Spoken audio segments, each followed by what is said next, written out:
extract, and we did these in our launch party when everyone came to visit, and everyone got to actually taste test them. And actually, I think it was both of them were just so good, and we wanted to start with those. Yes, we're starting with like the ones that were the big hit that everyone just loved. They wanted more details, so we're like, let's make our first couple of parties about those. Okay, so really it's pretty simple. You're going to have vanilla, you're going to have cacao nibs, coffee, and the coffee is like a dark roast in our recipe. What does that say? It says... While you're looking that up, let me jump in. Many of you have made mocha extract already, so we would love to hear in the comments what kind of cacao you like, what kind of coffee you like, what your favorite spirit has been, and then as with the winter spice, what you've been using them for. So let's fill the comments with those. We'll talk about those things while we're pulling up. Yeah, so it says half a cup of dark coffee beans, and I have done the dark. I've also done whatever I have on hand. I love coffee, so there's always something that is in my kitchen. This is my absolutely favorite local coffee shop. It's been roasted, I think, just last week, so it's really fresh. It is a dark roast. It's called Alpha Coffee. They have a couple local places here in the Salt Lake Valley, and it's owned by a veteran, so we like to support our local community. We both come from service families. We do. Yep, and so we always like to support them for sure. Okay, so what it is we've got a half a cup of our coffee beans, a half a cup of our cacao beans. The cacao beans we're using are Peruvian Lima cacao beans, and so I've already added that to the jar because I wanted you to see how much that fills. It's just the cacao we've got up to about right here. Then we have to add the coffee and the vanilla beans, and then I wanted you to see, I hope you can see this, is that I have poured in 8 ounces of vodka, which is the amount of vodka we're going to add to this extract. This is a 16-ounce jar, and I wanted you to see how far it's going to go up. All of my ingredients are probably going to come up to here. So I want to make sure that I'm going to be cutting my vanilla beans small enough, or tying them small enough, that they're going to be submerged into that 8 ounces of vodka. So I wanted you to see kind of a visual representation of how high that's really going to go. I add the vodka last because it's easiest to add that last. And this jar is our 16-ounce French square. I love the French. This is one of my favorite jars because it does have a wider neck. Mason jars are really easy for this because you can get everything in them really quickly. The thing I love about this jar is that it fits really nicely in with all of my other extracts. I'm running out of room, and so the shape of this fits a little bit better than some of the Mason jars. I know that's a problem that I have, and I probably should figure out, what to do there, but it's fun. Let me jump in with a few comments right here. Is that okay? Yes, so please. Diane uses Sumatra coffee, which is awesome. Deborah uses French roast. So you see how they're all getting different. Raquel she prefers dark roast. Let's see, it jumped forward. Raquel with the dark roast. Lori uses a decaf bean, which is awesome, just to make it caffeine, caffeine free. The Peruvian cacao beans is Deborah's favorite. Espresso beans, Debbie Bennett from a local coffee shop. So that's sort of a fun twist. I just finished a batch with the grounded cocoa nibs, coffee beans used, make the extract, tablespoon of initial coffee brew. I'm not a flavored coffee, so just again a dark roast, Peruvian dark roast. I'm not a flavored coffee. Yeah. Laura says, love organizing jars and finding the jars that all fit together. So just in these comments, you see here we are again, all of the different variations just in the coffee beans. And they all work. It's what you like. Right. Again, why you need a journal and why the book is just a starting point. Make it all your own. Yep. Keep going. Okay, so I've already added the cacao nibs at the bottom here. Now we've got our half a cup of coffee beans. The recipe says to crack them. I've done both. I think it just speeds up the process a little bit. Yeah. You know, gets that coffee going a little bit sooner. So what I do is I just put them in kind of a Ziploc bag, and then I just kind of take a mallet. Can you, I can't quite see it on my glasses on. Yep, you can see. See over there? You can see, and there's two sides usually to a mallet. You've got the sharp. You've got the sharp side, and then this. You don't have to use a mallet if you have a hammer. I used a resting spoon the other day. So I'm just kind of really lightly, I'm not pulverizing them, I'm just cracking them so they get a little bit more open. It's all about, extraction is all about surface area contact of the alcohol with the thing that's being extracted. So the more surface area you get in a coffee bean by cracking it open, the faster and the richer the extraction. That's the idea, right? Yep. So now I'm just gonna put them in here. Just directly from the bag, or is it easier? It's easier out of a bowl, isn't it? A little bit. Yeah, the bag kind of folds around and gets messy. Let's see, Lori used Hawaiian coffee. Yes, hello, that'd be wonderful. Lori likes to crunch the coffee beans with a rolling pin. And it's a satisfying sound, she says. I bet it is. I bet it is. Actually, this was a little bit satisfying. Totally. If you're having one of those days and you just need to like pound something, you know, better to hit the coffee beans than, As you know. we all do, right? Yes. We all have those days. Totally. Okay, All right. I'm just putting them in here little by little. And you're right, if there's a mason jar, you can just plop them in. And I do that sometimes, but when I'm running out of room, I just really love how these fit in my cupboard. There you go. Lots of crumbs at the end. That's fine. Little crumbs here. So everyone will talk about how do you remove it with all these little crumbs in these pieces. We'll talk about that when we get there, but you pour it through a cheesecloth, a coffee filter, and that's how you get all the little crumbs and pieces out. Yep. Okay, Yep. So now you can see that just with my coffee and my cacao nibs, I'm just about halfway, maybe a little bit more. So I really need to make sure that my beans are cut into small pieces for this. For this recipe, we have our Madagascar beans and our Mexican beans. Both of them are wonderful beans, and we thought, you know, we like the two separate beans to add a little bit of a different flavor. Yes, we're always about mixing them. This is another place where you can be very original, but we're always about mixing and matching. So why do we like Mexican vanilla beans? They're spicy, they're rich. They're one of our favorite vanilla beans. Why do we like Madagascar? It's classic, buttery, creamy. And so we're like, well, let's get a little bit of spicy vanilla kick from Mexico. Let's add the classic buttery and creamy because we want that vanilla in the mocha. I guess we're trying to err on the vanilla side of the mocha. A year from now, we want that vanilla to really shine through. And we think that with the coffee, the Mexican beans coupled with the Madagascar blend really well. We've seen a million variations right here. We've seen people that do the fruity beans because the cocoa nibs, Peruvian cocoa nibs, have a little kind of little bit of fruit in them. When you smell them and when you taste them, there's a soft like fruit undertone. So like an Ecuadorian bean will work. A Tongan bean with cherry undertones is amazing with a Peruvian cocoa nib. So all these things can be considered as you're making your extract. Yep. So what's really important is you want to weigh your beans here. Now I have an ounce in each one of these, so I'll get to make something else with what I have left over. So I'm gonna take a ½ ounce out of here and a ½ ounce out of here to make 1 ounce. Again, you always want to buy your beans by the weight. Yes. Just like bananas or any other produce. Depending on their size, they weigh different. And so you want it to be consistent, so you're always gonna want to weigh your beans and buy them by the weight to get the best, you know, deal on your beans. Well, we get messages, just this morning, we got a message from someone, and they, you know, message us through Facebook or send us emails, whatever it is, and they've been waiting a year, and I can't count how many times we've heard this story, but they've got 3 vanilla beans or 10 vanilla beans and a whole bottle of vodka.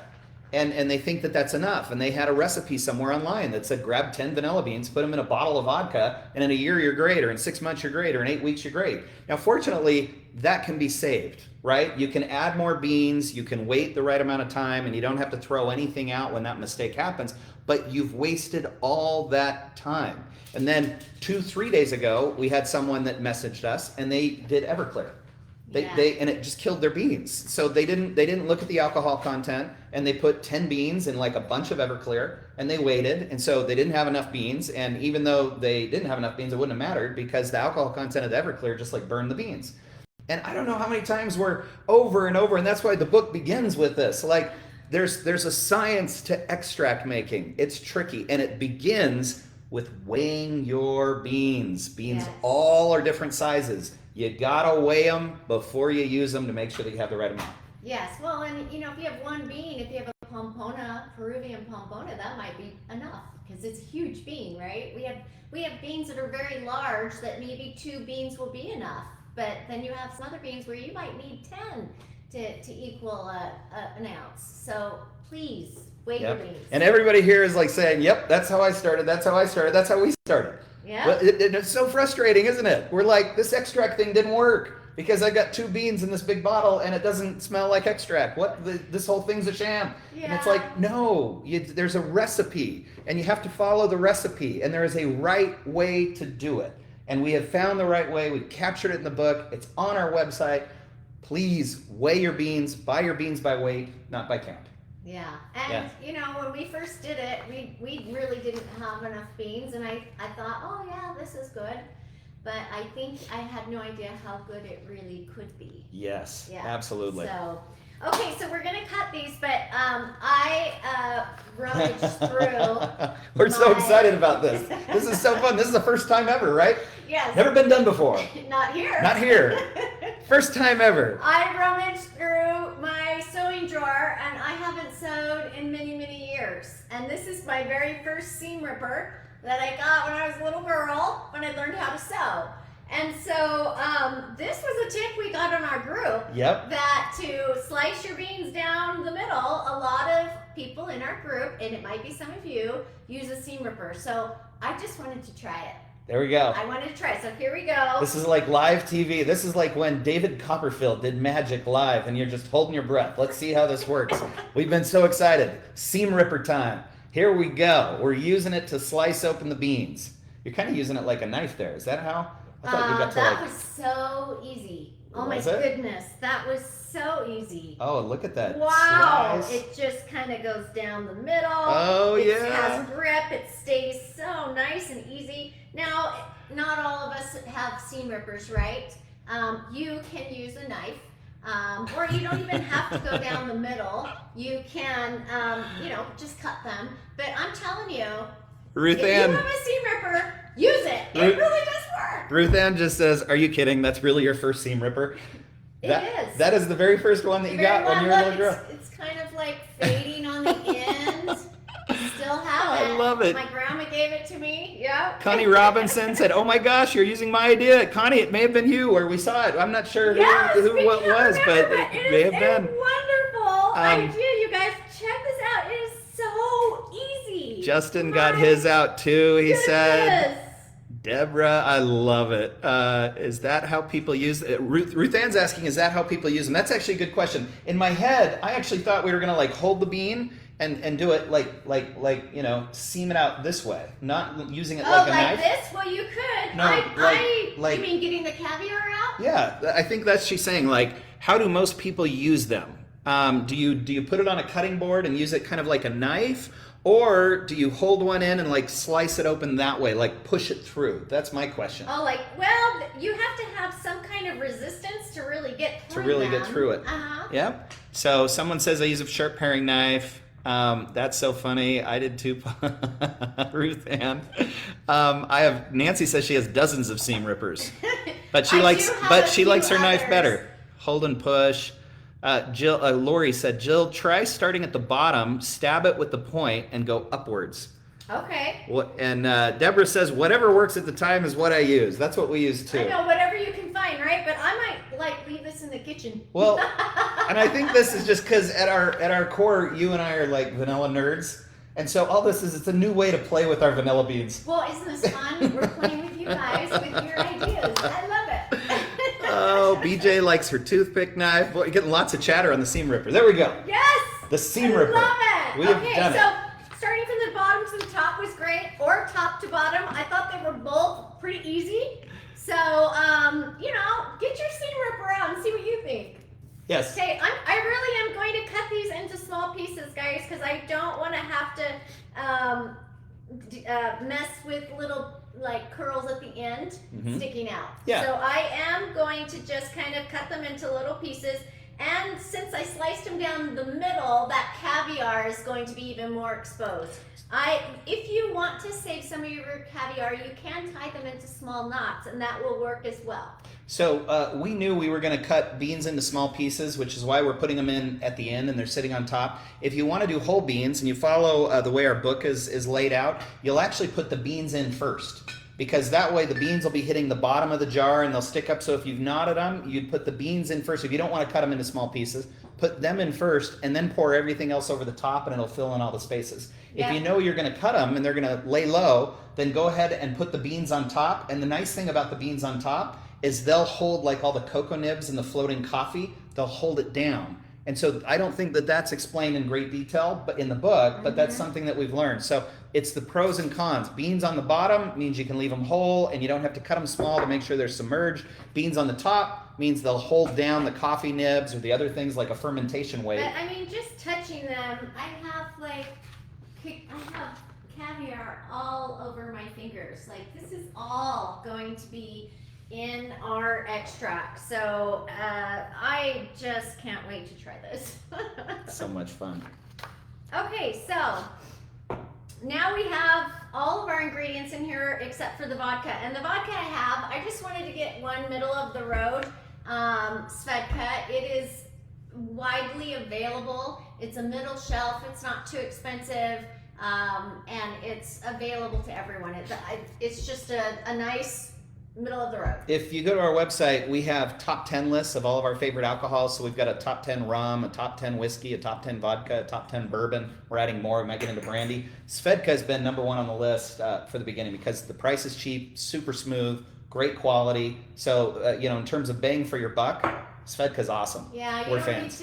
You don't have to, break the bank to get vodka for your extracts. And it's a pretty big brand. Most people can find it. Oftentimes we'll talk about a brand and then we'll get comments where it's like, that one's not available. Yeah. Svedka's pretty much available everywhere. It's a great company, great brand, good vodka. Okay, all right, so here we go. This is 8 ounces of vodka. Whoops, spilling a little bit. Let's see. I split and Thai beans. Svedka. White, you're pouring that. I want to go back to a comment that Nancy made, and we'll talk about this as well.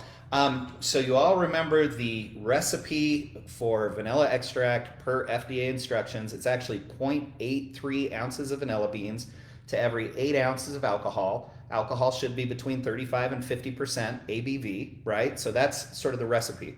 So we have 1 ounce of beans in here, but we also have a half a cup of cacao and a half a cup of coffee.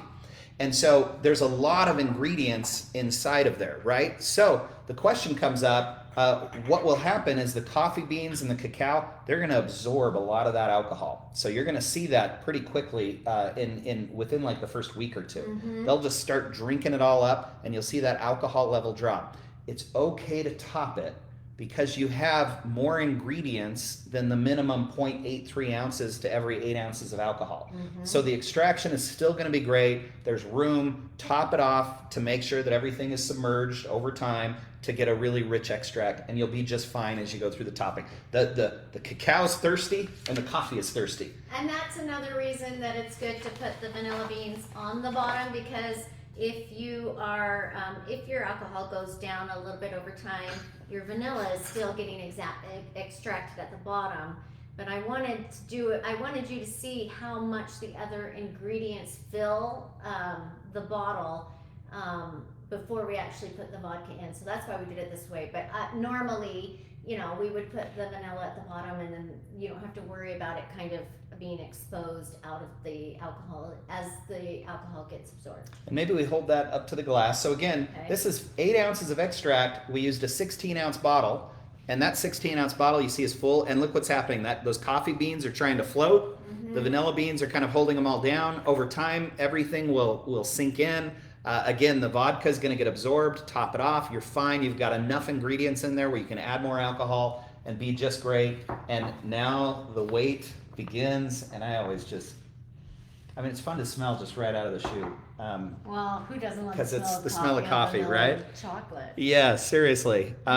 So great comment, Nancy. Thank you for bringing that up earlier. We wanted to make sure we come back to that. Topping it is really important with these kinds of extracts. And when Yeah. we get into fruit extracts and you're using dried fruit, even more so. Those suckers just pull it all in. Yeah. And we'll get to this when we're at the end when we strain them, but you can get a lot of the fluid out of the coffee beans as well as the cacao by just leaving it in a strainer.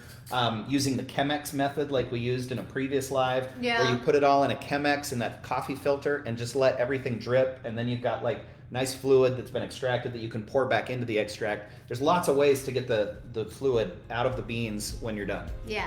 right? Yeah. Whatever works for you guys.